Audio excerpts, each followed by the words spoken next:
నేను ఎప్పుడు కూడా ఒకే మాట చెప్పాను, టెక్నాలజీ కావాలి. I'm the first man. ఇప్పుడు మీరు అందరూ ఉన్నారు.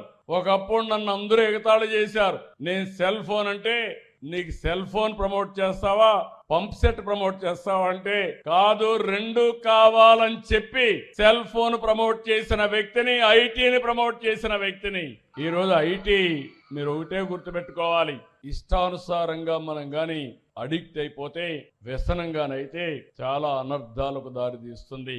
రెండోది ఇటీవల గంజాయి. ఆ టెన్షన్ భరించలేక డ్రగ్స్ కు గంజాయికి అలవాటైపోయి తల్లిదండ్రులు చెప్పినా వినే పరిస్థితిలో లేరు. అందుకే నేను ప్రమోట్ చేసింది టెక్నాలజీ, స్పిరిచువాలిటీ. నాకంటే కూడా యంగ్స్టర్స్ కి ఎక్కువ అవసరం స్పిరిచువాలిటీ. యోగా చేయాలి, మెడిటేషన్ చేయాలి, ప్రాణాయామం చేయాలి. అప్పుడే మీరు ఫుల్ పొటెన్షియల్ ఉపయోగించుకొని ప్రపంచాన్ని జయించే శక్తి ఈ యువతకు వస్తుంది, తెలుగు జాతికి వస్తుందని చెప్పి కూడా నేను మీకు తెలియజేస్తున్నా.